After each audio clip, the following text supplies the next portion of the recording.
dimulai penuntut umum. Bisa ya, Mulia. Oke, para penasihat hukum, para terdakwa ya.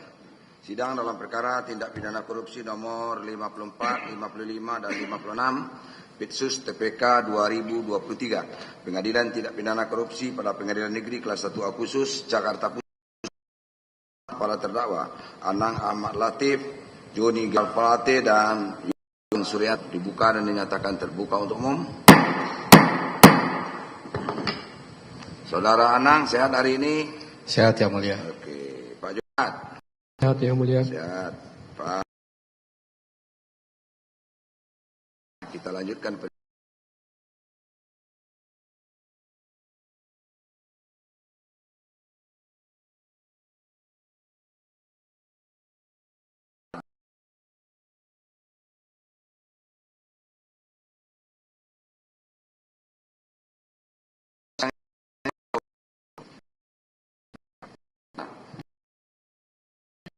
Diskusikan, kami putuskan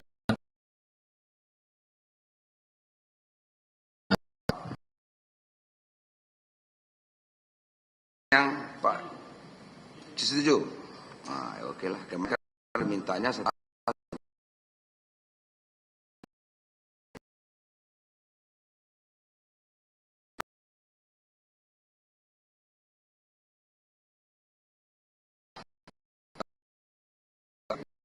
diwakili oleh ini. Pak sendiri ada? Betul juga.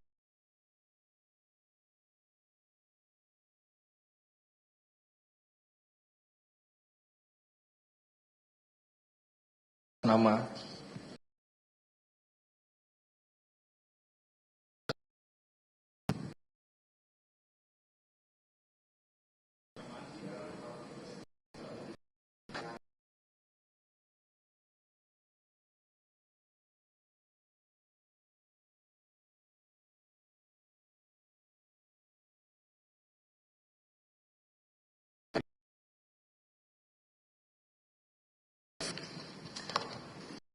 dahulu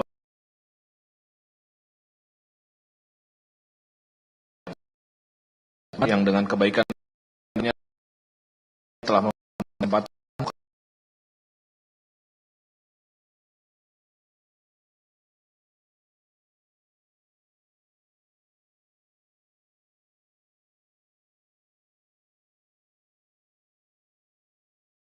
dakwa.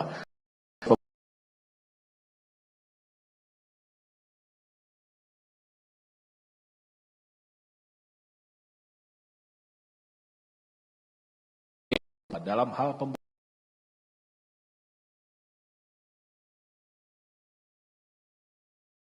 malah dipergunakan untuk menyatakan terdakwa berbohong atau menutupi sesuatu seperti yang dilakukan oleh penuntut umum. Hal ini adil karena penyidik dan penuntut umum memiliki berbagai fasilitas dan kewenangan untuk mencari bukti, tidak seperti terdakwa yang untuk bertemu keluarga saja sulit. Apabila dengan fasilitas dan kewenangannya yang demikian besar, penyidik dan penuntut umum tidak bisa membuktikan dengan terang dan jelas, maka perbuatan yang didakwakan harus dinyatakan tidak terbukti. Perlu pula kami ingatkan kepada penuntut umum bahwa proses pembuktian dalam hukum acara pidana berbeda dengan logika orang yang sedang bergosip atau bergunjing. Perbuatan yang didakwakan harus dibuktikan secara terang benderang dengan alat-alat bukti yang sah, bukan hanya berdasarkan pada asumsi dan kecurigaan semata. Hal ini penting kami ingatkan karena demikianlah logika uraian surat tuntutan dan replik penuntut umum mengenai sebagian besar perbuatan yang didakwakan. Nota pembelaan kami dan terdakwa pada intinya telah meluruskan seluruh kekeliruan surat tuntutan dan membuktikan bahwa tidak seluruh perbuatan yang didakwakan telah terbukti. Namun sebagaimana harus kita maklumi bersama, jaksa penuntut umum tetap mencoba mempertahankan kekeliruan-kekeliruan tersebut melalui replik, walaupun masih tetap gagal membuktikan sebagian besar uraian surat dakwaan. Melihat hal tersebut, selain dengan mengajukan duplik ini, kami hanya mampu berdoa agar Tuhan Yang Maha Kuasa memberi hikmat dan kebijaksanaannya kepada kita semua, dan terutama kepada majelis hakim agar memutus perkara ini sesuai dengan hati nurani dan penilaian yang objektif terhadap fakta-fakta yang terungkap di persidangan. Semoga hal-hal yang kami sampaikan dalam duplik ini dapat membantu majelis hakim untuk memberi putusan yang seadil-adilnya bagi terdakwa, karena tuduhan-tuduhan jaksa penuntut umum kepada terdakwa tidak seluruhnya terbukti sebagaimana kami uraikan pada bagian selanjutnya duplik ini. 2. Tanggapan terhadap replik jaksa penuntut umum. A. Tanggapan terhadap replik mengenai nota pembelaan dalam dakwaan ke-1 primer. 1. Unsur setiap orang. Bahwa penuntut umum keliru memahami materi nota pembelaan mengenai unsur setiap orang dalam pasal 2 ayat 1 Undang-Undang Pemberantasan Tindak Pidana Korupsi, karena mengira kami menyatakan unsur tersebut baru terbukti apabila telah membuktikan unsur-unsur lainnya. Bahwa sebagaimana telah kami uraikan dalam nota pembelaan halaman ke-377, angka 1 sampai ke-380, paragraf keempat, pada intinya unsur setiap orang pada pasal 2 ayat 1 bersifat umum, sedangkan pada pasal 3 Undang-Undang Pemberantasan Tindak Pidana Korupsi bersifat khusus, yakni adanya predikat unsur jabatan atau kedudukan yang melekat pada terdakwa. Bahwa terdakwa didakwa melakukan perbuatan yang didakwakan berkaitan dengan tugas dan kewenangannya selaku Direktur Utama Bakti Kominfo, antara lain sebagaimana termuat dalam surat dakwaan halaman kedua, paragraf ke-1 yang menyatakan, kutipan surat dakwaan mohon dianggap dibaca. Bahwa uraian surat dakwaan selanjutnya menyatakan berbagai perbuatan yang didakwakan tersebut dilakukan terdakwa dalam kedudukan dan kewenangannya sebagai Direktur Utama Bakti Kominfo terkait pekerjaan penyediaan infrastruktur BTS 4G dan infrastruktur pendukungnya, sehingga jelas terdakwa didakwa melakukan perbuatan yang berkaitan dengan jabatannya. Bahwa oleh karena itu, unsur setiap orang yang dimaksud pasal 2 ayat 1 Undang-Undang Pemberantasan Tindak Pidana Korupsi tidak cukup memenuhi personalitas terdakwa sebagai orang yang mempunyai jabatan atau kedudukan yang didakwa, sebagaimana surat dakwaan yang jelas berkaitan dengan jabatan atau kedudukannya sebagai Direktur Utama Bakti Kominfo. 2. Unsur secara melawan hukum. Bahwa jaksa penuntut umum keliru memahami materi nota pembelaan mengenai unsur melawan hukum karena mengira kami menyatakan unsur tersebut tidak terbukti. Padahal yang kami sampaikan adalah bahwa tidak seluruh perbuatan melawan hukum yang didakwakan telah terbukti. Bahwa tidak terbuktinya seluruh perbuatan melawan hukum yang didakwakan tersebut telah kami uraikan secara lengkap dan objektif dalam nota pembelaan halaman 380 angka 2 sampai halaman ke-401 paragraf kedua. Bahwa karena tidak seluruh perbuatan melawan hukum yang didakwakan terbukti, maka hal tersebut selayaknya dipertimbangkan yang terhormat majelis hakim sebagai hal-hal yang meringankan terdakwa. 3. Unsur dengan tujuan menguntungkan diri sendiri atau orang lain atau suatu korporasi. Bahwa dalam replik halaman keempat angka 3, jaksa penuntut umum menguraikan terbuktinya unsur dengan tujuan menguntungkan diri sendiri atau orang lain atau suatu korporasi, yang sebenarnya merupakan unsur pasal 3 Undang-Undang Pemberantasan Tindak Pidana Korupsi yang didakwakan pada dakwaan ke-1 subsidiar sebagai berikut. Kutipan surat dakwaan dan replik kami mohon dianggap dibacakan. Bahwa hal tersebut berarti jaksa penuntut umum telah sependapat dengan kami mengenai ketentuan pasal mana yang lebih tepat diterapkan pada terdakwa, sebagaimana kami uraikan pada bagian unsur setiap orang di atas, dan dalam nota pembelaan halaman ke-377, angka 1 sampai halaman ke-380. Maka yang lebih tepat diterapkan dalam perkara ini adalah pasal 3 Undang-Undang Pemberantasan Tindak Pidana Korupsi yang didakwakan pada dakwaan ke-1 subsidiar. Bahwa dalam nota pembelaan halaman ke-401 angka 3 sampai ke-419 paragraf ketiga, kami telah menguraikan secara lengkap dan objektif mengenai perbuatan mana yang terbukti dan yang tidak terbukti terkait unsur ini.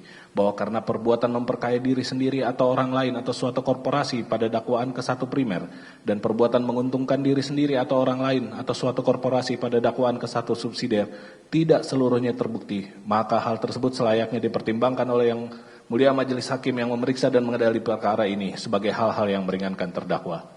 4. Unsur dapat merugikan keuangan negara atau perekonomian negara. Bahwa jaksa penuntut umum tidak memahami seluruh materi nota pembelaan mengenai unsur dapat merugikan keuangan negara atau perekonomian negara, karena mengira kami menyatakan tidak terpenuhinya unsur tersebut semata-mata karena LHP BPKP tidak dapat digunakan untuk menentukan kerugian keuangan negara dalam perkara ini. Padahal kami telah menyampaikan bahwa yang terhormat majelis hakim yang memeriksa dan mengadili perkara ini berwenang menilai sendiri ada tidaknya kerugian negara dan besarnya kerugian negara. Bahwa dalam replik halaman ke-7, jaksa penuntut umum secara keliru menghilangkan kewenangan atau menyatakan yang terhormat majelis hakim yang memeriksa dan mengadili perkara ini untuk menentukan dan menilai ada tidaknya maupun berapa besarnya kerugian keuangan negara. Bahwa sebagaimana kami uraikan dalam nota pembelaan halaman ke-419 angka 4 sampai halaman ke-435, pada intinya LHP BPKP yang diajukan JPU tidak valid untuk menentukan jumlah kerugian keuangan negara dalam perkara ini. Maka yang terhormat majelis hakim berwenang menilai sendiri ada tidaknya dan berapa besarnya kerugian keuangan negara sesuai surat edaran Mahkamah Agung nomor 4 tahun 2016 halaman ke-4 angka ke-6 yang menyatakan, kami mohon dianggap dibacakan. 5. unsur pasal 55 ayat 1 ke 1 KUHP, bahwa replik halaman ke-8 angka 5 pada intinya hanya pengulangan dan sekedar upaya mempertahankan kekeliruan jaksa penuntut umum dalam surat tuntutannya mengenai unsur pasal 55 ayat 1 ke 1 KUHP, bahwa sebagaimana kami uraikan dalam nota pembelaan halaman ke-436 sampai ke-437 paragraf ketiga, maka berdasarkan fakta-fakta hukum yang diperoleh dari persesuaian alat-alat bukti di persidangan, tidak ditemukannya adanya kerjasama atau meeting of minds antara terdakwa dengan seluruh pihak yang dimaksud dalam surat dakwaan tersebut. Bahwa adapun fakta-fakta hukum yang menunjukkan tidak adanya kesepakatan atau kerjasama atau meeting of minds antara terdakwa dengan para pihak tersebut adalah sebagai berikut. Bahwa perbuatan Yohannes Wirianto dalam menyusun kajian pendukung Last Mile Project 2021 melalui HUDEF UI dan penunjukannya dilakukan tanpa keterlibatan dan tanpa sepengetahuan terdakwa yang hanya memerintahkan PPK untuk menunjuk konsultan guna menyiapkan kajian teknis untuk penyediaan infrastruktur BTS 4G dan infrastruktur pendukungnya di daerah 3T. Bahwa perbuatan Irwan Hermawan yang mengumpulkan uang dari berbagai pihak yang terlibat dalam proyek tidak diketahui dan tidak melibatkan terdakwa. Bahkan adanya filing kabinet di kantor PT Solitek untuk menampung uang yang dikumpulkan tidak pernah dilaporkan keberadaannya dan jumlah uangnya ke terdakwa. Bahwa terdakwa hanya mengenalkan Muhammad Yusrizki ke Irwan Hermawan untuk selanjutnya membicarakan penawarannya untuk penyediaan supply power system ke para konsorsium secara langsung dalam pembicaraan antar entitas usaha atau bisnis to bisnis. Selain itu, hasil pembicaraannya tidak pernah dilaporkan ke terdakwa. Bahwa berdasarkan uraian di atas, maka unsur pasal 55 ayat 1 ke 1 KUHP yang didakwakan tidak seluruhnya terbukti, sehingga hal tersebut selayaknya menjadi pertimbangan bagi yang terhormat majelis hakim yang memeriksa dan mengadili perkara ini sebagai hal-hal yang meringankan terdakwa. Bahwa dalam replik selanjutnya, jaksa penuntut umum tidak membantah materi pembelaan dalam dakwaan ke-1 subsidiar. Hal mana berarti jaksa penuntut umum telah mengakui bahwa yang paling tepat diterapkan dalam perkara ini adalah pasal 3 Undang-Undang Pemberantasan Tindak Pidana Korupsi yang didakwakan pada dakwaan ke-1 subsidiar. Mohon izin dilanjutkan Yang Mulia. Dilanjutkan Yang Mulia. Bagian B, tanggapan terhadap replik mengenai nota pembelaan dalam dakwaan kedua primer. 1. Unsur setiap orang. Bahwa JPU keliru menyatakan pembuktian unsur ini dapat dilakukan sebelum membuktikan unsur-unsur lain dari pasal yang didakwa karena unsur setiap orang tidak dapat dikatakan terbukti hanya dengan adanya persesuaian keterangan para saksi maupun pengakuan terdakwa mengenai identitas dirinya yang sesuai dengan surat dakwaan. Pembuktian unsur ini sangat tergantung pada pembuktian unsur-unsur lain dari pasal yang dituduhkan kepada terdakwa. Unsur setiap orang hanya merupakan kata ganti yang baru bermakna apabila dikaitkan dengan unsur-unsur lainnya. Unsur ini baru dapat dikatakan terbukti apabila unsur-unsur delik yang mengandung perbuatan yang dilarang dan diancam pidana telah dinyatakan terbukti pada diri terdakwa. Bahwa untuk dapat menjatuhkan pidana kepada seseorang atas suatu tindak pidana yang didakwakan kepadanya, maka setidaknya harus dipenuhi 2 syarat, yaitu adanya perbuatan pidana dan adanya pertanggungjawaban pidana atau pertanggungjawaban terhadap orangnya. Artinya bahwa pada diri terdakwa harus dibuktikan adanya perbuatan pidana yang pernah dilakukan serta terbukti tidak ada alasan-alasan pembenar pada perbuatan itu. Dan pada saat melakukan perbuatan, ia memiliki kesalahan serta tidak ada alasan-alasan pada diri terdakwa. Dengan demikian, maka untuk membuktikan unsur setiap orang harus terlebih dahulu membuktikan unsur-unsur lain dari pasal yang dituduhkan kepada terdakwa. 2. Unsur menempatkan, mentransfer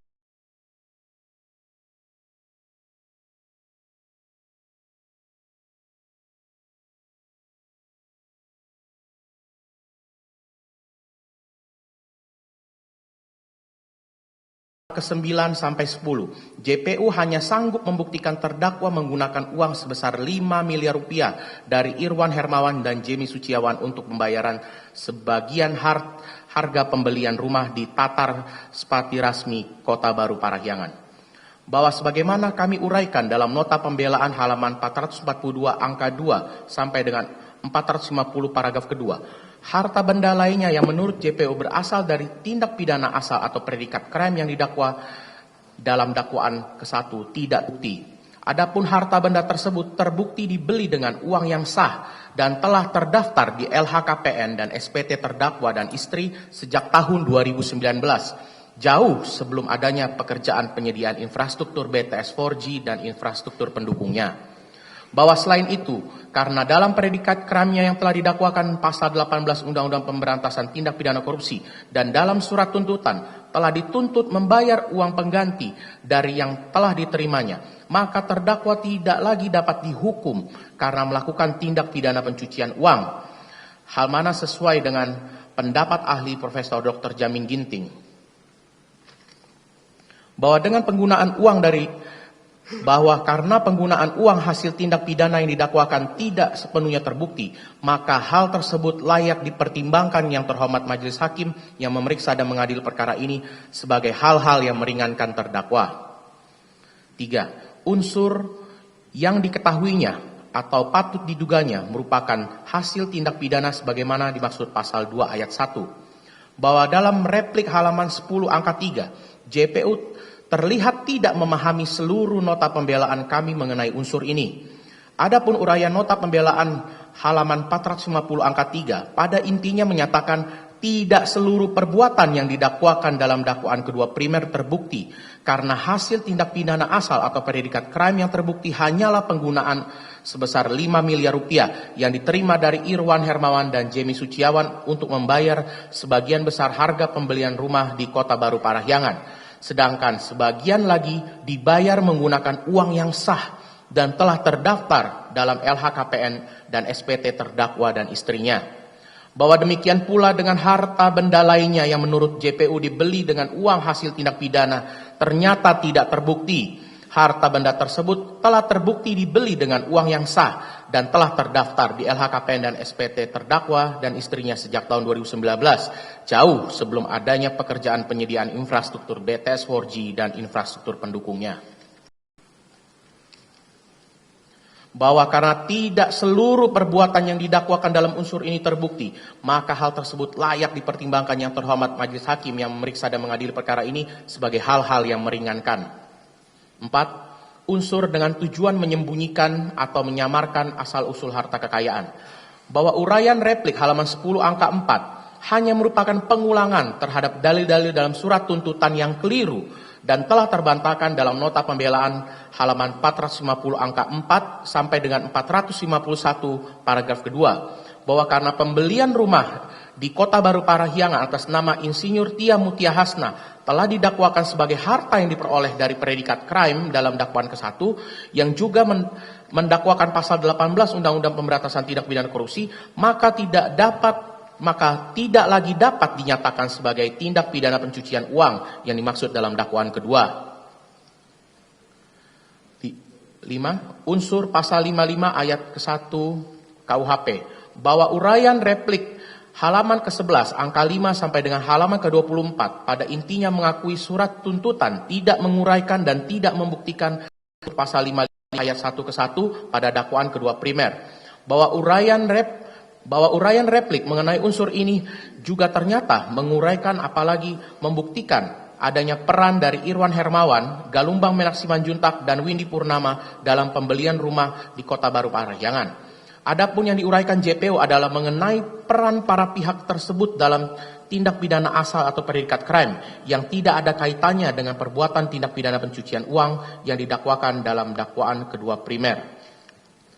Bahwa JPU juga tidak berhasil membuktikan maupun sekedar menguraikan adanya peran Irwan Hermawan, Galumbang Menak Simanjuntak dan Windy Purnama terkait pembelian harta benda yang didakwakan harta benda lain tersebut bukti dibeli yang sah dalam LHKPN dan SPT sejak tahun 2019, jauh sebelum ada pekerjaan pilihan infrastruktur S4G dan yang didakwakan sebagai predikat crime. Bahwa berdasarkan uraian di atas, maka unsur pasal 55 ayat ke-1 KUHP yang didakwakan pada dakwaan kedua primer tidak terbukti. Sehingga hal tersebut layak dipertimbangkan oleh majelis hakim sebagai hal-hal yang meringankan terdakwa. Bagian C, tanggapan atas replik mengenai keberatan mengenai hukuman uang pengganti dan perampasan harta benda.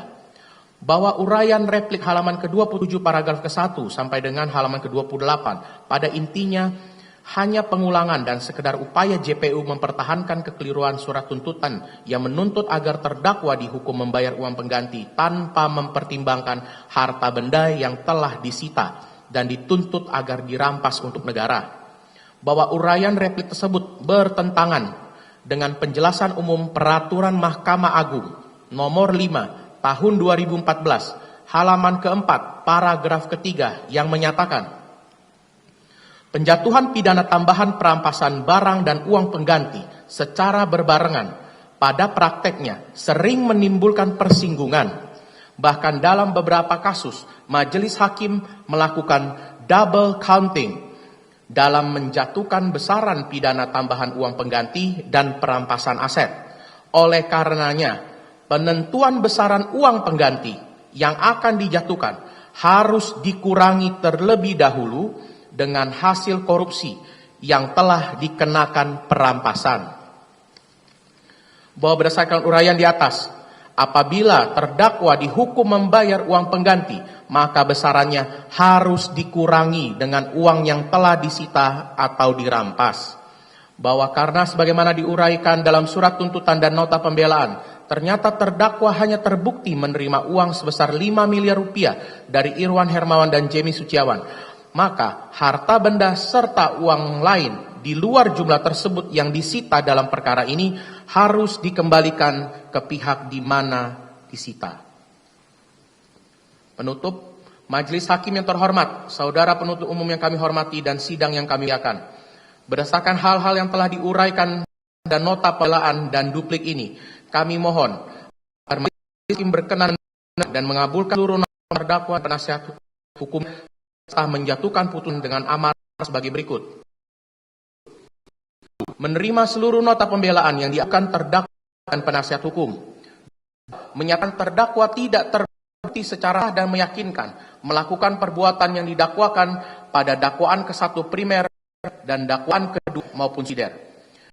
3. Membebaskan terdakwa dari dakwaan 1 primer dan dakwaan kedua primer maupun subsidiar tersebut. 4. Menyatakan terdakwa secara sah dan meyakinkan melakukan perbuatan yang didakwakan pada dakwaan ke-1 subsidiar. 5. Menjatuhkan pidana yang sering dakwa. 6. Menjatuhkan pidana tambahan kepada terdakwa untuk membayar uang pengganti sebesar 5 miliar rupiah dengan memperhitungkan uang tunai senilai tersebut yang merupakan bagian dari barang bukti nomor 10 lampiran 3 yang dirampas untuk negara. 7. Mengembalikan barang-barang bukti sebagai berikut, kami anggap dibacakan, kepada pihak dari mana barang-barang tersebut disita. 8. Menghukum terdakwa membayar biaya perkara. Demikian duplik ini kami sampaikan dengan keyakinan akan dipertimbangkan secara objektif oleh Majelis Hakim yang mulia dan bijaksana. Kiranya Tuhan memberikan hikmat kepada kita semua, khususnya Majelis Hakim sebagai wakilnya dalam hormat kami, Nasihat Hukum Terdakwa Anang Ahmad Latif. Dan duplik dari hukum Joni Gerard Plate, silakan.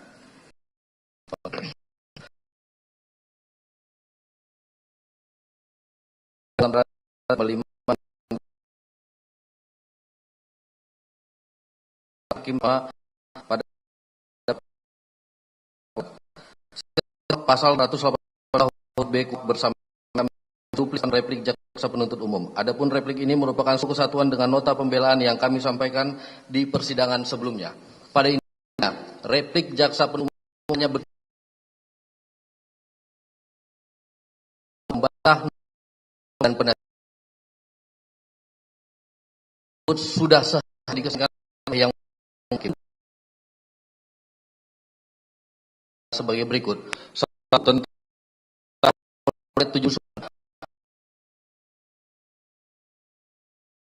perintah jabatan dari Presiden langkah percepatan digital. Penjelasannya bahwa dalam menanggapi materi nota pembelaan melafsirkan isi minutes of meeting Rapim tanggal 13 Juni 2023 secara keliru dan mengabaikan fakta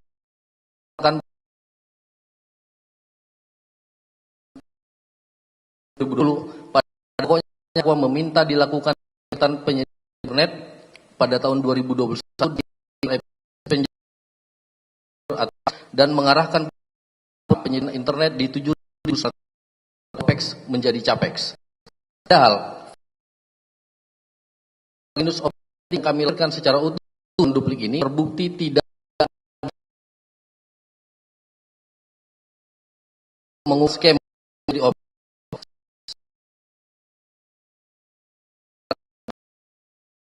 pasti terang membuktikan bahwa usaha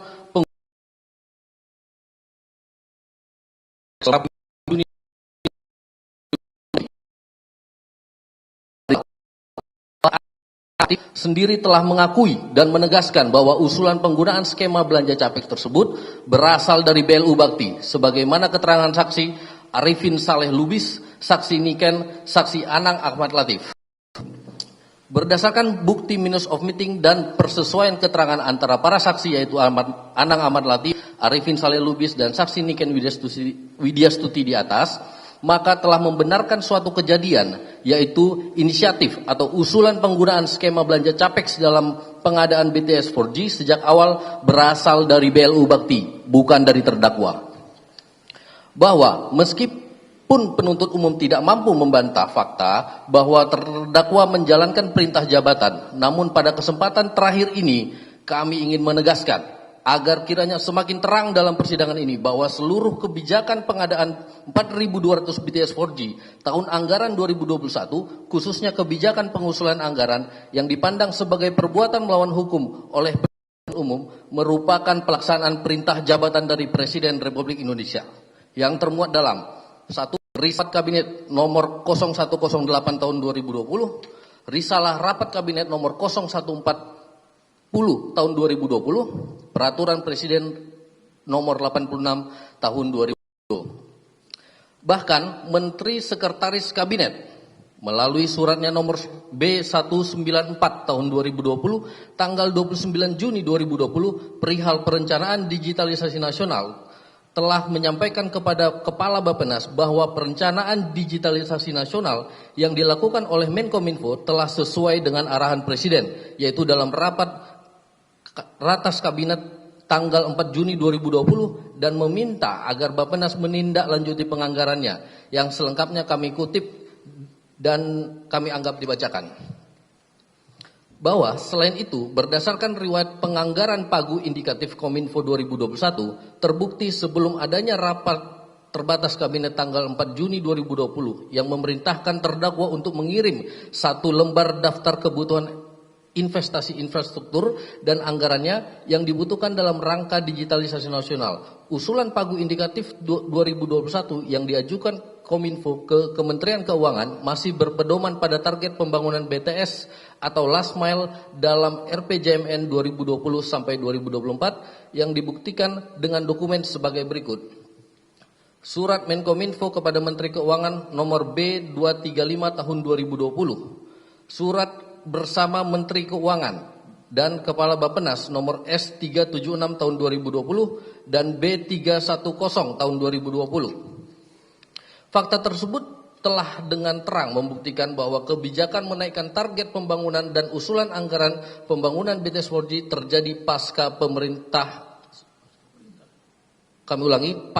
perintah Presiden Republik Indonesia dalam rapat terbatas tanggal 4 Juni 2021.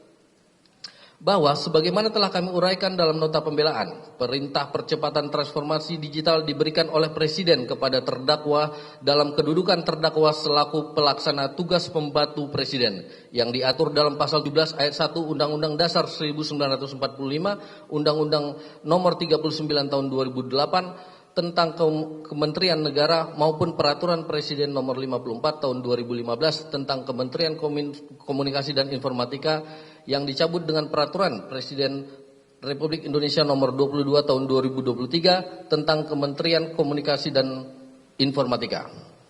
Dan sesuai dengan pasal 6 ayat 1 dan penjelasan pasal 6 ayat 1 Undang-Undang Nomor 17 Tahun 2003 tentang keuangan negara yang dipedomani oleh terdakwa, telah diatur bahwa segala kebijakan yang ditetapkan Presiden dalam rapat sidang kabinet merupakan pedoman dalam penentuan kebijakan pengelolaan APBN atau penganggaran BTS 4G. Dengan demikian, adalah kewajiban terdakwa selaku pembantu Presiden untuk melaksanakan seluruh arahan Presiden dalam rapat-rapat kabinet, termasuk arahan percepatan transformasi digital melalui pembangunan BTS 4G. Terlebih lagi, seluruh kebijakan pengadaan BTS 4G selaku dilaporkan oleh terdakwa kepada Presiden dalam sidang kabinet, bahkan atas pemaparan terdakwa mengenai rencana pembangunan BTS pada 9.113 desa atau kelurahan dalam ratas kabinet tentang perencanaan transformasi digital tanggal 3 Agustus 2020, Presiden justru memberikan arahan kepada Menteri Koordinator Bidang Perekonomian, Menkominfo, dan para pimpinan kementerian lembaga terkait agar memperhatikan prioritas percepatan transformasi digital untuk pembangunan infrastruktur jaringan ICT yang ditargetkan selesai pada tahun 2022. Lampirannya kami anggap dibacakan. Berdasarkan fakta-fakta di atas, terbukti dan tidak terbantahkan bahwa kebijakan pengadaan BTS 4G merupakan perintah Presiden Republik Indonesia. Oleh karenanya, jikapun terdapat perbuatan melawan hukum dalam tahap penganggaran, maka berdasarkan pasal 51 ayat 1 KUHP, terdakwa tidak dapat dipertanggungjawabkan karena melaksanakan perintah jabatan. Kedua, tentang tidak adanya peran Galumbang Menak Simanjuntak dalam perencanaan pengadaan 7.904 BTS 4G. Penjelasannya, bahwa dalam halaman 3 huruf B replik mengenai peran Galumbang Menak Simanjuntak, penuntut umum menyatakan tidak sependapat dengan dalil tim penasihat hukum dan terdakwa. Namun, nyatanya dalam uraian repliknya, penuntut umum justru membenarkan dan sepakat dengan isi nota pembelaan terdakwa dan penasihat hukumnya bahwa yang terjadi antara terdakwa dengan saksi Galumbang Menak Simanjuntak dalam pertemuan di Grand Hyatt adalah perbedaan pendapat, bukan kesepakatan.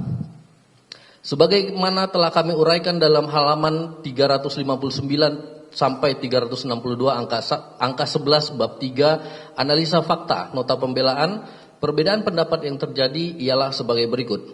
Menurut saksi Galumbang Menak Simanjuntak, operator seluler tidak dapat berpartisipasi membangun BTS pada 12.000 desa atau kelurahan blank spot. Saat itu belum ada pembahasan rencana pembangunan 7.904 desa atau kelurahan.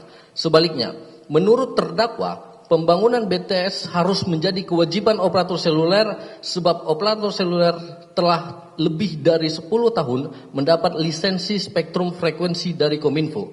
Namun kenyataannya masih terdapat 3.435 desa kelurahan di wilayah kerja operator seluler atau wilayah non 3T yang masih blind spot atau tidak ada sinyal seluler. Oleh karena penuntut umum juga telah mengakui bahwa tidak pernah terjadi kesepakatan antara terdakwa dengan Galumbang Menak Simanjuntak dalam pertemuan di Hotel Grand Hyatt, maka terbukti tidak ada peran Galumbang Menak Simanjuntak dalam kebijakan pengadaan 9.704 BTS 4G. Dilanjutkan oleh rekan kami yang mulia. Mohon izin melanjutkan yang mulia untuk poin selanjutnya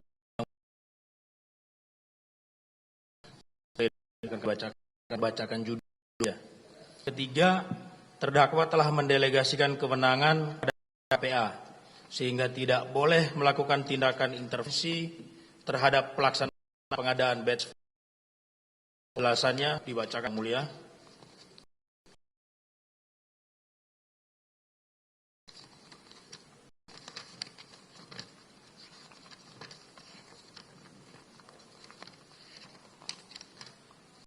Poin keempat, laporan hasil audit BPKP menyatakan tidak ada pelanggaran dan tidak ada penyimpangan yang dilakukan oleh Menteri selaku pengguna anggaran. Penjelasannya dianggap dibacakan yang mulia. Poin kelima, surat Menkominfo nomor R506 Mkominfo tanggal 30 Juli 2020 bukan sebagai bagian dari siklus anggaran dan pengadaan 4.000 BTS tahun anggaran 2021 dan telah nomor 86 tahun tentang pemerintah tahun 2021. Uraian yang dibacakan yang mulia. Poin ke-6, terdakwa tidak pernah mengatakan akan power supply diberikan kepada Muhammad Yusrizky Mulyawan. Penjelasan 6.1 bahwa apabila replik penuntut umum susun dengan benar-benar berpedoman saksi Muhammad Yusrizky Mulyawan, saksi Anang Ahmad Latif, dan keterangan terdakwa secara utuh tanpa menggunakan asumsi, tanpa prasangka, dan tanpa menganulir maupun mencoba mengaburkan keterangan saksi-saksi yang dianggap melemahkan surat dakwaan penuntut umum, maka seharusnya penuntut umum juga akan sampai pada kesimpulan bahwa terdakwa tidak memiliki peran apapun terlibat Muhammad Yusrizky Mulyawan maupun PT MMM, PT BKU, dan PT IEI sebagai subkontraktor penyedia power system dalam pengadaan BTS 4G, sebagaimana yang telah kami uraikan dalam halaman 381 sampai 382, angka 22 bab 3 analisa fakta, dan halaman 447 sampai halaman 450 bab 4 analisa yuridis nota pembelaan. 6.2 bahwa terkait keterangan saksi Anang Ahmad Latif yang menyatakan terdakwa meminta untuk melakukan penjajakan terhadap perusahaan Muhammad Yusrizky Mulyawan merupakan keterangan berdiri sendiri dan tidak memenuhi syarat soal syarat sahnya kesaksian berdasarkan pasal 105 ayat 2 KUHP karena a. Saksi Irman Hermawan selaku orang yang diperintahkan Anang Ahmad Latif untuk berhubungan dengan Muhammad Yusrizky Mulyawan telah menegaskan bahwa ia tidak mengetahui kebenaran permintaan penjajakan tersebut dan tidak pernah mengkonfirmasi. B. Saksi Muhammad Yusrizky tidak pernah bekerja dakwa. 6.3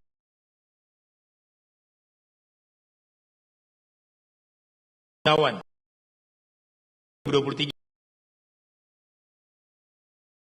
Saksi Muhammad Yusrizky telah menegaskan bahwa sebelum terdakwa menjabat sebagai Menkominfo, saksi Muhammad Yusrizky sudah aktif melakukan upaya untuk mendapatkan proyek BTS 4G. Bahkan ia sudah berkomunikasi serta bertemu langsung dengan Menkominfo Rudiantara. Yang kami kutip lengkapnya sebagai berikut. Kutipan dianggap dibacakan. 6.4 berdasarkan fakta tersebut di atas, maka dalil penuntut umum dalam surat tuntutan yang menyatakan terdakwa memerintahkan Anang Ahmad Latif untuk memberikan pekerjaan power supply kepada Muhammad Yusrizky Mulyawan yang kembali dipertahankan dalam repliknya sudah sepatutnya ditolak karena tidak didukung oleh alat-alat bukti yang cukup. 7. Perhitungan kerugian negara yang sah dianggap yang mulia tidak terbukti sebesar 17,8 juta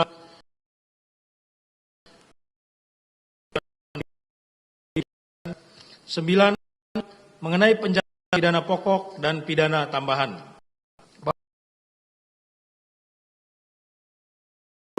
Halaman 910 hanya berisi pengulangan surat tuntutan. Olehnya kami tetap nota pembelaan yang termuat dalam halaman 9490. Pada pokok menyatakan terdakwa tidak dapat jatuhi pidana pokok maupun pidana karena menunjuk pada fakta-fakta persidangan terdakwa tidak terbukti melakukan tindak pidana korupsi sebagaimana diatur dalam pasal 2 ayat 1 Undang-Undang Tindak Pidana Korupsi Jungto 5 ayat 1 ke 1 KUHP. Poin 10, seluruh aset terdakwa yang disita dengan pengadaan BTS 4G.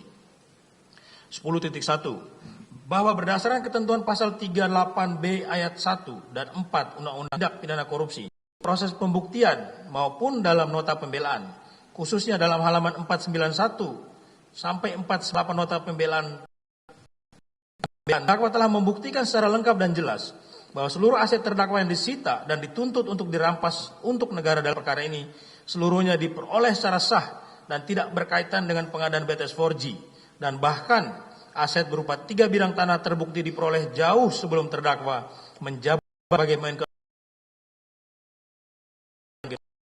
aset kendaraan anggap sudah dibacakan dalam nota pembelaan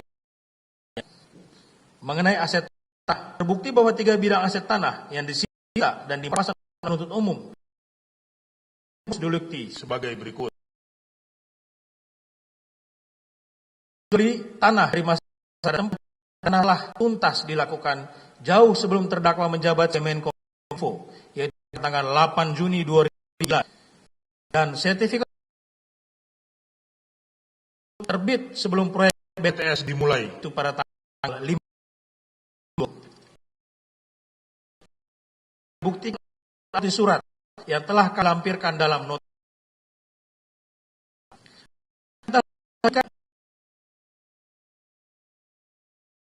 korupsi. Maka alasan penuntut umum menuntut perampasan terhadap tersebut.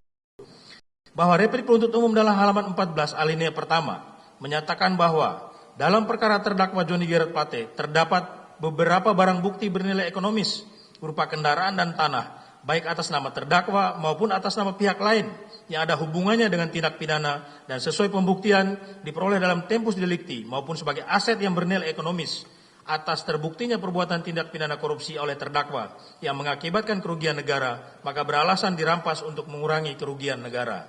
Sudah sepatutnya ditolak uraian tersebut oleh Yang Mulia Majelis Hakim dengan pertimbangan A. Bahwa dalil tersebut menunjukkan betapa penuntut umum telah melakukan tindakan abuse of power, menyalahgunakan kewenangan penuntutan dengan mengatasnamakan negara untuk mengambil harta milik terdakwa dengan dalih mengurangi kerugian keuangan negara. Padahal penuntut umum sendiri telah menegaskan dan mengakui bahwa barang bukti yang disita sebagian diperoleh di luar tempus delicti. B.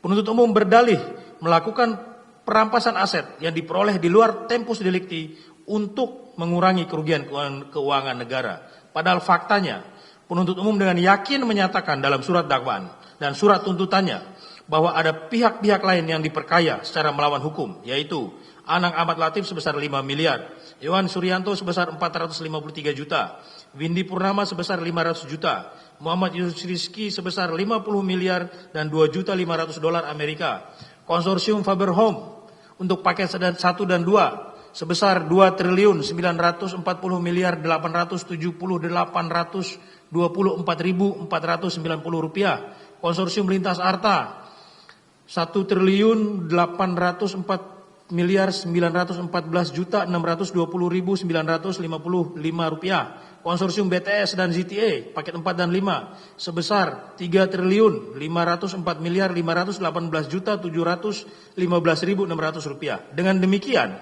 maka sudah sepatutnya pihak-pihak yang menurut penuntut umum diperkaya tersebutlah yang dibebankan untuk mengembalikan kerugian keuangan negara, masing-masing maksimal sebesar nilai pertambahan kekayaan yang terbukti diterima pihak-pihak tersebut. Penuntut umum telah pula menuntut agar terdakwa dibebankan uang pengganti senilai tuduhan pertambahan kekayaan yang diperoleh terdakwa, yaitu sebesar 17.848.308.000 rupiah. Dengan demikian, tuntutan perampasan aset tersebut telah bertentangan dengan pasal 1 Perma nomor 5 tahun 2014 yang pada pokoknya menyatakan bahwa terpidana hanya bisa dibebankan membayar uang pengganti sebanyak-banyaknya sama dengan dari tindak pidana korupsi. D. Tuntutan perampasan aset tidak diikuti permintaan untuk memperhitungkan nilai aset dengan uang pengganti yang harus dibayarkan. Padahal dalam pasal 2 Perma nomor 5 tahun 2014 telah dengan tegas diatur sebagai berikut. Hasil korupsi yang disita terlebih dahulu oleh penyidik harus diperhitungkan dalam menentukan uang pengganti yang harus dibayarkan terpidana. Oleh karena terbukti dan tidak terbantahkan bahwa seluruh aset kendaraan dan tanah yang disita diperoleh secara sah dan tidak berkaitan dengan pengadaan BTS 4G oleh Belu Bakti dan terdakwa tidak terbukti melakukan tindak pidana yang didakwakan, maka sesuai ketentuan pasal 194 ayat 1 KUHP sudah seharusnya barang bukti yang tercatat dalam lampiran 3 berkas perkara atas nama terdakwa Johnny Gerard Plate dikembalikan kepada pihak yang berhak sebagai berikut. 1. Barang bukti 1 buah mobil. 2. Barang bukti STNK mobil Land Rover. 3. Barang bukti berupa 1 buah kunci mobil Land Rover. Seluruhnya harus dikembalikan kepada pihak dari mana mobil atau kendaraan tersebut disita, yaitu dari Ibu Maria Ana Suwarni SH. 4. Barang bukti nomor urut 2.1, satu bidang tanah berlokasi di Kelurahan Warloka, seluas 45.170 meter persegi, berdasarkan SHM nomor 01591, tercatat atas nama Joni Gerard Plate. 5. Barang bukti nomor urut 2.2, tanah di Kecamatan Warloka, Kelurahan Warloka, Kecamatan Komodo, seluas 34.934 meter persegi, atas nama Maria Ana Suwarni. 3. Barang bukti nomor urut 2.3 berupa satu bidang tanah berlokasi di Kelurahan Warloka seluas 37.390 meter persegi atas nama David Agustinus seluruhnya agar dikembalikan kepada pihak dari mana barang bukti tersebut disita, yaitu kepada terdakwa Joni Gerard Plate. Majelis Hakim yang mulia, melalui kesempatan terakhir ini kami mohon agar dalam putusan nanti Yang Mulia Majelis Hakim dapat mempertimbangkan seluruh fakta-fakta hukum yang terungkap di persidangan ini secara adil dan bijaksana dan menjatuhkan putusan dengan amar sebagai berikut. 1. Menerima dan mengabulkan nota pembelaan dan duplik yang diajukan oleh penasihat hukum terdakwa. 2. Menyatakan terdakwa Joni Gerard Plate tidak terbukti secara sah dan meyakinkan melakukan seluruh tindak pidana sebagaimana didakwakan oleh jaksa penuntut umum. 3. Membebaskan terdakwa Joni Gerard Plate dari seluruh dakwaan jaksa penuntut umum atau setidak-tidaknya melepaskan terdakwa dari segala tuntutan hukum. 4. Memulihkan hak terdakwa Joni Gerard Plate dalam kedudukan, kemampuan dan harkat serta martabatnya seperti semula. 5. Memerintahkan agar terdakwa Joni Gerard Plate dikeluarkan dari rumah tahanan negara. 6. Memerintahkan kepada penuntut umum untuk mengembalikan seluruh barang bukti milik terdakwa Joni Gerard Plate yang sebelumnya telah disita dan atau diblokir tanpa terkecuali. 7. Membebankan biaya perkara kepada negara. Namun demikian, apabila Majelis Hakim yang mulia beranggapan lain, penasihat hukum bermohon kepada Majelis Hakim yang mulia agar menjatuhkan putusan seadil-adilnya. Ex aequo et bono. Demikian duplik ini kami sampaikan dengan keyakinan akan dipertimbangkan secara objektif oleh Yang Mulia Majelis Hakim. Jakarta, 6 November 2023. Hormat kami, penasihat hukum terdakwa Joni Gerard Plate. Terima kasih Yang Mulia. Oke, terima kasih. Lanjut pembacaan duplik dari penasihat hukum Yohan Suryanto. Silakan Pak. Terima kasih Yang Mulia Majelis Hakim. Sama seperti kedua rekan kami akan bacakan beberapa poin karena semuanya sudah tertuang dalam pledoi kami. Berikut kami membacanya. Duplik penasihat hukum terdakwa Yohan Suryanto atas replik jaksa penuntut umum dalam perkara nomor 56 Pitsus 2023 PN Jakarta Pusat atas nama terdakwa Yohan Suryanto. Kepada yang terhormat Ketua Pengadilan Negeri Jakarta Pusat, Majelis Hakim Perkara Tindak Pidana Korupsi nomor 56 Pitsus TPK 2023 PN Jakarta Pusat, bahwa apa yang akan kami sampaikan dalam duplik ini merupakan bagian lain dari kesempatan diperbolehkan oleh ketentuan dalam hukum acara agar kami bisa kembali menerangkan kebenaran fakta-fakta persidangan yang sebelumnya diabaikan oleh rekan jaksa penuntut umum baik dalam requisitoir maupun dalam repliknya, sembari menaruh harapan yang luhur melalui duplik ini agar semua kita yang sejak awal mengikuti keseluruhan proses persidangan ini tidak dibuat tersesat dalam memahami seperti apa posisi dan perbuatan terdakwa seperti uraian rekan jaksa penuntut umum dalam dakwaan, tuntutan maupun yang paling akhir dalam replik.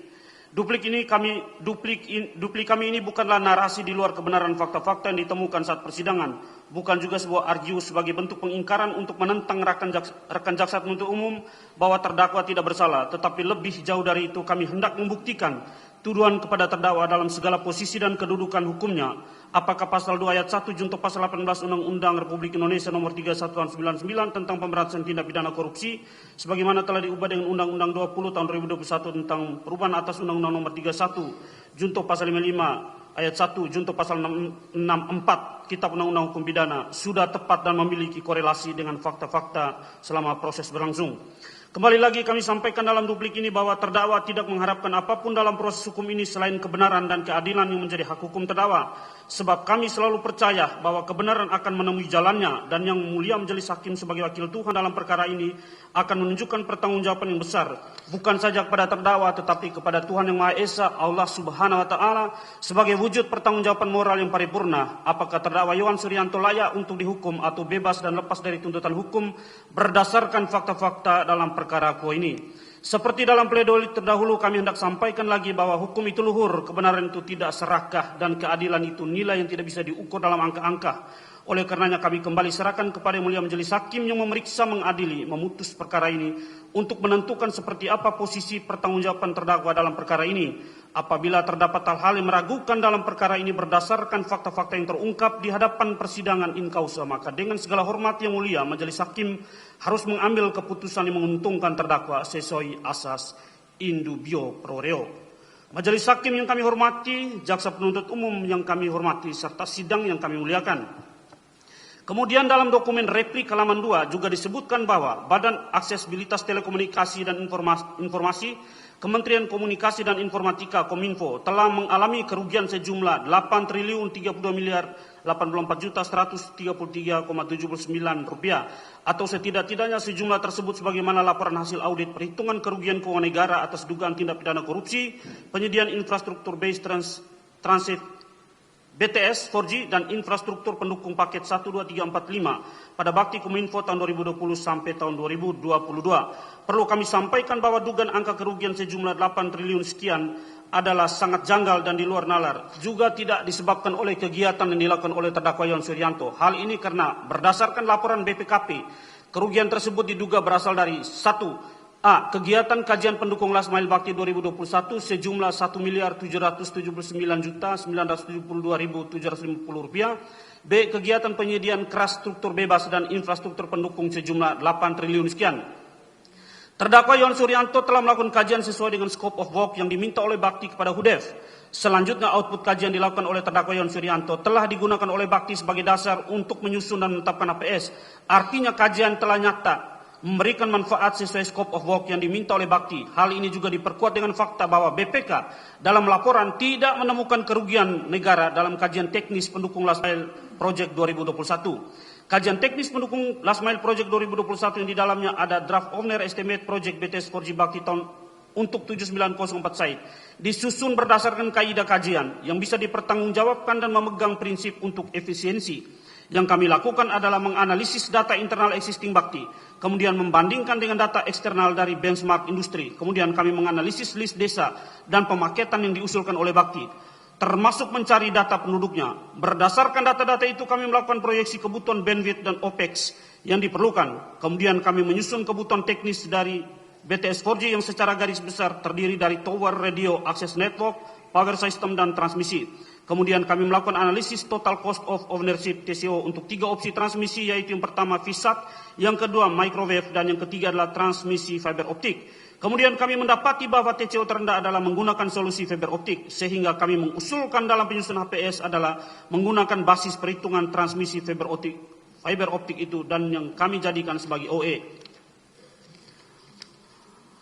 Sesuai dengan ketentuan standar biaya keluaran SBK peneliti, pelaksana peneliti atau pengembangan tidak lagi dituntut untuk melaporkan atau menyampaikan bukti rincian pertanggungjawaban pengeluaran atau penggunaan dana kepada penyelenggara penelitian.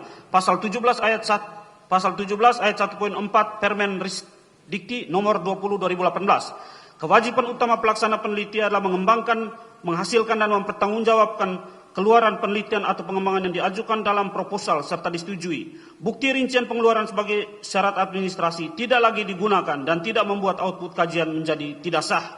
Jika memang benar telah terjadi kerugian negara sebesar 1,7 miliar seperti perhitungan BPK, maka tentu hal itu hanya terkait dengan keabsahan kontrak, koordinasi internal HUDEF, dan syarat administrasi penagihan. Semua hal itu merupakan wewenang tanggung jawab dan dilakukan oleh pengurus HUDEF UI, bukan oleh terdakwa Yohan Suryanto.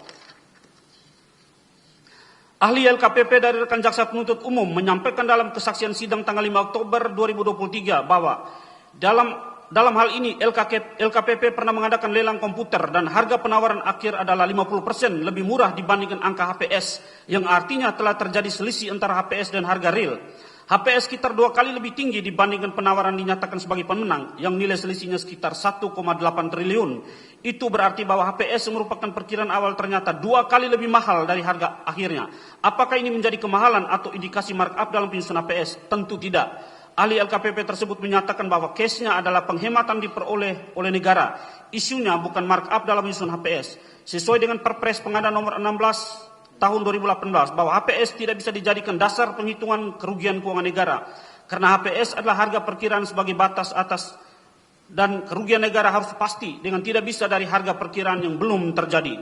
Oleh karenanya, terhadap replik dan rekan jaksa penuntut umum telah kami terima, kami baca, dan kami pahami secara baik dengan tidak mengurangi rasa hormat kepada rekan jaksa penuntut umum berdasarkan fakta sidang yang sesungguhnya yang hampir sebagian besar diabaikan oleh rekan jaksa penuntut umum baik dalam tuntutan juga dalam repliknya.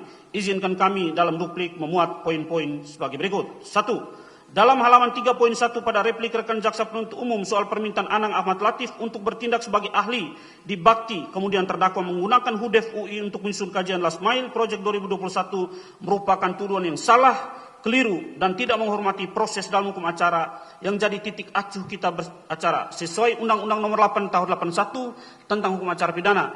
Di atas semuanya dengan terang dan jelas, fakta-fakta persidangan telah dikangkangi dan diabaikan oleh rekan jaksa penuntut umum. Hal ini tercermin dalam keterangan-keterangan disampaikan di hadapan persidangan baik oleh saksi-saksi yang dihadirkan oleh rekan jaksa penuntut umum maupun dari Bakti, dari PPK Bakti, HUDEF UI maupun dari saksi Anang Ahmad Latif yang dalam perkara Aqua ini duduk sebagai terdakwa juga sebagai saksi memberikan keterangan untuk terdakwa Yon Suryanto yang pada pokoknya telah membantah soal posisi terdakwa Yon Suryanto bukan sebagai ahli dari Bakti tetapi ahli dari HUDEF UI bahwa tuduhan rekan jaksa penuntut umum hanya berdasarkan pada SK 59 dibuat oleh terdakwa Anang Ahmad Latif bahkan sudah dianulir dan disampaikan dalam persidangan dimulai ini, terdakwa Anang Ahmad Latif, SK nomor 9 dijadikan bukti oleh rekan jaksa penuntut umum itu adalah perihal NDA, Non-Disclosure Agreement, yang tidak mempunyai kompensasi apapun semisal honor atau pembayaran bukan sebagai ahli dari Bakti. Dengan demikian, terhadap poin ini tidak akan kami uraikan lagi sebab semua keterangan saksi yang dihadirkan rekan jaksa penuntut umum soal tuduhan dalam halaman 3.1 isi replik telah terbantahkan atau haruslah diabaikan oleh Yang Mulia Majelis Hakim sebab bertentangan dengan fakta persidangan. 2. Dalam halaman 3 sampai dengan halaman 4.1 pada replik jaksa penuntut umum disebutkan bahwa pada tanggal 5 Oktober 2020 terdakwa Yon Suryanto telah melakukan rekayasa dalam penyusunan kajian pendukung last mile project antara lain OE untuk proyek penyediaan infrastruktur BTS dan infrastruktur pendukung 2021 sampai 2022 yang disusun berdasarkan data yang tidak valid tanpa disertai kajian mendalam antara lain dengan tidak melakukan survei harga pasar yang selanjutnya pada tanggal 7 Oktober 2020 Elvano Terangan selagi PPK menyampaikan harga perkiraan sendiri dengan menggunakan hasil teknis sementara pendukung last mile project 2021 sedangkan hasil kajian teknis pendukung last mile project 2021 yang dibuat oleh HUDEF UI terbit pada bulan Desember atau backdate. Bahwa sesungguhnya dalam menyusun kajian teknis pendukung last mile Bakti yang di dalamnya ada draft OE Bakti untuk 7904 site disusun berdasarkan kaidah kajian yang dipertanggungjawabkan dan memegang prinsip untuk efisiensi. Yang terdakwa lakukan adalah menganalisis data existing Bakti, kemudian membandingkan dengan data eksternal dan benchmark industri. Setelah itu, terdakwa menganalisis data desa pemakitan yang diusulkan oleh Bakti.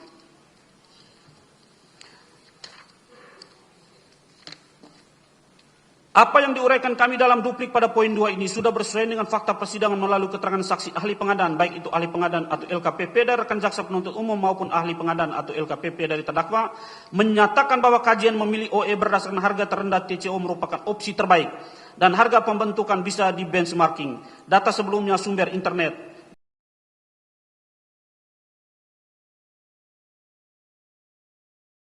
Kemudian menjadi pertimbangan penyusunan oleh PPK.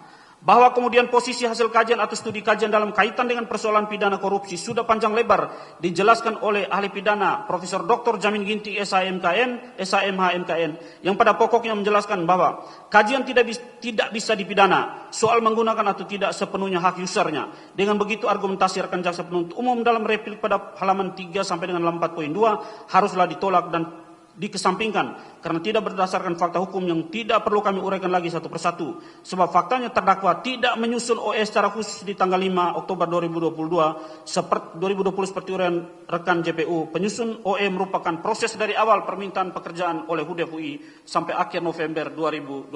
3. Dalam halaman 4.3 pada replik rekan jaksa penuntut umum disebutkan bahwa terdakwa Yon Suryanto dengan cara manipulatif telah memasukkan daftar nama-nama tenaga ahli yang dilampirkan dalam dokumen kerangka acuan kerja.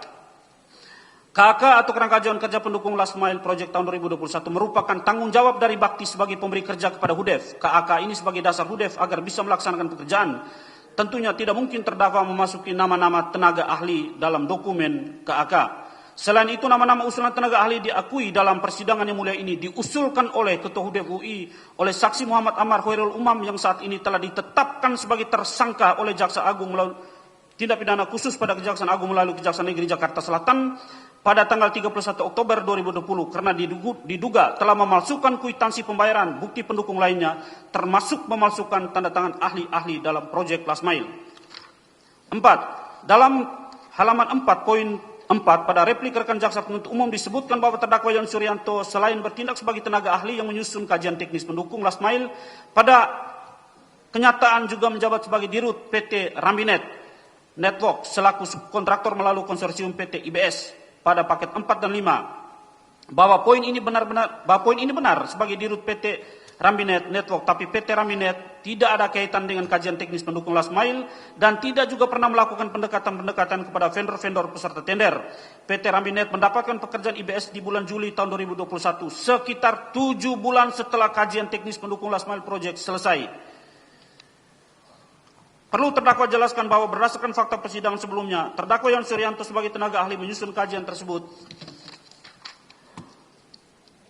Last Mile Project 2021 adalah dalam naungan lembaga HUDEF dan pekerjaan sudah selesai di bulan Desember 2020 sehingga ketika PT Rambinet Digital Network mendapat pekerjaan IBS pada bulan Juni 2021 sampai 2020 sampai 2021 merupakan pekerjaan support untuk pengadaan dan instalasi NMS VSAT adalah tidak berkaitan.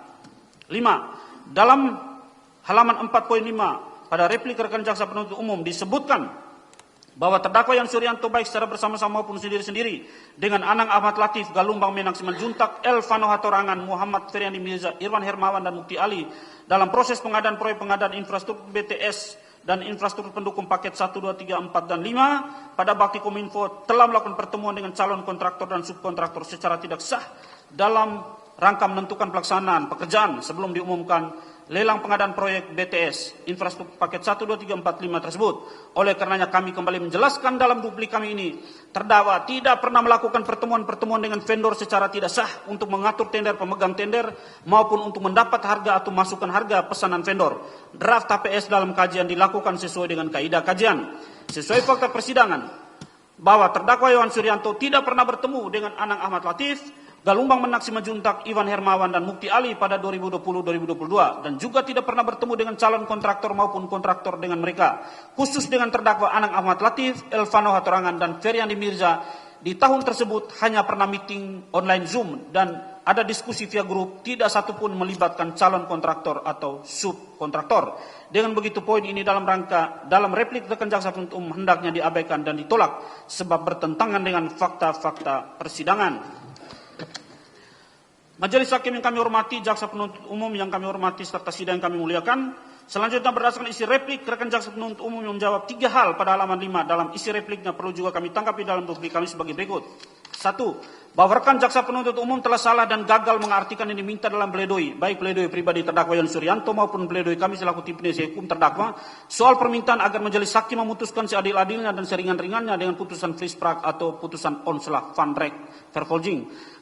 Kalimat-kalimat ini dalam permohonan terdakwa Yon Suryanto maupun kami selaku tim penasihat hukum adalah kalimat yang sangat dasar dan mudah dipahami secara umum. Rekan jaksa penuntut umum lebih cenderung menggunakan asumsi sendiri dengan tidak mempertimbangkan soal kalimat langsung dan kalimat tidak langsung dalam isi pledoi sebelumnya. Seharusnya rekan jaksa penuntut umum bisa memahami permintaan untuk memutuskan seadil-adilnya dan seringan-ringannya dalam tata bahasa Indonesia yang baik, benar, dan sangat sederhana. Permintaan terdakwa Yon Suryanto maupun permintaan kami selaku tim penasihat hukum secara esensi tentu sama. Tidak bisa dinalarkan sebagai sebuah pengakuan bahwa ada kesalahan dilakukan oleh terdakwa sehingga tetap dihukum. Tetapi hukumannya adil dan ringan. Pendapat yang diuraikan rekan jaksa penuntut umum tersebut adalah konklusi yang salah dan tidak linear. Kemudian menabrak kaidah baku dalam pola dan tata bahasa yang sangat mudah dipahami.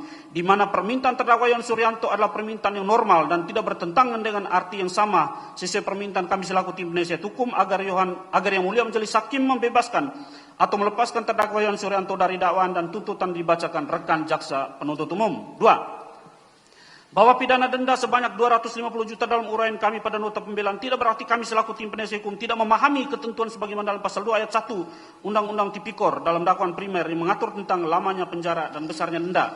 Justru karena kami sangat memahami dengan terang dan jelas bahwa oleh karena denda sebesar 250 juta yang diuraikan oleh kejaksaan penuntut umum, seharusnya memasukkan dasar pemikiran dalam uraian bahwa denda sebagaimana dimaksud adalah denda berdasarkan ketentuan pasal 2 ayat 1 Undang-Undang Tipikor.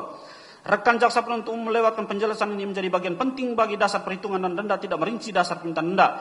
Permintaan rekan jaksa penuntut umum tersebut untuk membayar denda tetap kami anggap tidak berdasar. Sebab permohonan kami dalam pledoi adalah memohon kepada Yang Mulia Majelis Hakim memeriksa dan memutus perkara ini untuk membebaskan atau melepaskan terdakwa Yohan Suryanto dari dakwaan dan tuntutan disampaikan oleh rekan jaksa penuntut umum.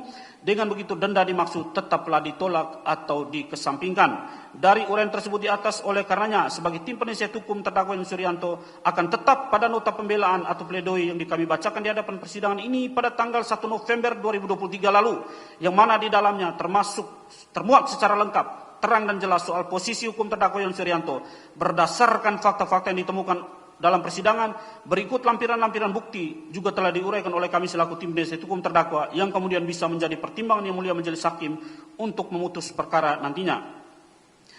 Demikian poin-poin duplik yang kami sampaikan sebagai tanggapan atas replik dari rekan jaksa penuntut umum. Semoga Tuhan Yang Maha Esa, Allah Subhanahu wa Ta'ala, senantiasa meridhoi semua kerja-kerja kita yang terlibat dalam persidangan ini, terutama untuk Yang Mulia Majelis Hakim senantiasa diberi kekuatan dan keteguhan dalam memutus perkara ini. Hormat kami, tim penasihat hukum terdakwa Yohan Suryanto, kantor hukum Benitius RK dan rekan, Pelipus Benitius Dage Esa, tanda tangan, Alphonse tanda tangan, Elisia Nawat tanda tangan, Asriadi tanda tangan. Terima kasih. Terima kasih. Jadi semuanya sudah kita dengarkan duplik atau tanggapan terakhir dari para penasihat hukum atas replik atau tanggapan dari penuntut umum pada persidangan yang lalu. Inilah sesi yang terakhir dari persidangan kita sebelum kita membacakan putusan. Ya, penuntut umum, sebelum saya tunda ada yang perlu disampaikan? Cukup Yang Mulia. Para terdakwa ada yang mau disampaikan, Pak? Pak Anang? Cukup Yang Mulia. Cukup. Pak Joni? Cukup Yang Mulia. Cukup. Pak Johan? Cukup Yang Mulia. Para penasihat hukum, ada yang mau disampaikan? Cukup? Ada Yang Mulia. Ya. Mohon izin Yang Mulia mau menyampaikan surat permohonan pembukaan blokir rekening Yang Mulia untuk 24 rekening atas nama istri dan anak-anak dari terdakwa, juga perusahaan-perusahaan terdakwa. Kami ajukan permohonan pembukaan dengan alasan yang pertama Yang Mulia, selama proses persidangan ini tidak pernah dibuktikan ada aliran uang yang masuk ke rekening Yang Mulia. Terus yang kedua, di dalam berkas penuntut umum juga tidak pernah melampirkan surat-surat permohonan blokir itu, sehingga kami susah juga menguraikannya. Terus berikutnya di dalam dakwaan juga tidak disebutkan oleh penuntut umum. Di dalam tuntutan tidak disebutkan oleh penuntut umum mengenai itu, menimbulkan ketidakpastian hukum dan melanggar hak keperdataan klien kami Yang Mulia. Terus pertimbangan berikutnya berkaitan dengan uang pengganti senilai 17M, aset yang disita dari klien kami itu nilainya lebih. Sudah ada, antar dulu. Itu sudah ada di. Tidak usah diulangi lagi, Pak. Kami majukan permohonan Yang Mulia, surat pembukaan blokir. Silakan ajukan aja. Mana? Berarti ada tambahan, berarti di dalam pembelaannya tidak begitu tajam barangkali. Untuk blokir karena memang tidak didakwakan, tidak dimasukkan dalam tuntutan juga, makanya kami mohon dalam bentuk permohonan Yang Mulia. Ya, tidak ada dalam uraian penuntut umum. Ya. Sekalian dengan putusan. Oke.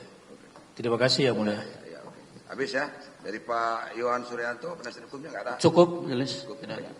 Demikian, maka sidang ini akan kita tunda 2 hari lagi, di tanggal 8. Hari Rabu tanggal 8, Allah kami akan membacakan putusan perkara ini. Ya, kami perintahkan kepada penuntut umum dari Kejaksaan Agung untuk menghadapkan lagi para terdakwa ke persidangan ini hari Rabu tanggal 8 jam 9 pagi untuk membacakan putusan dari para terdakwa. Ya, penasihat hukum hadir, ya sesuai dengan waktunya. Mungkin nanti putusan ini dibacakan satu-satukah atau masing-masingkah, nanti akan kita lihat situasinya, ya kan. Kalau sidangnya cepat bisa kita bacakan yang satu-satu atau bagaimana, ya. Oke, ya, sidang selesai dan ditutup.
Awas,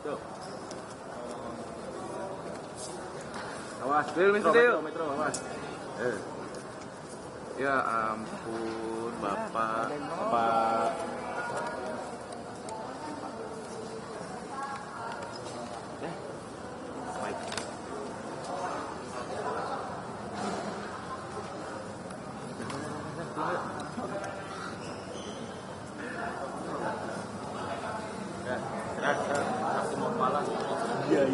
Siapa?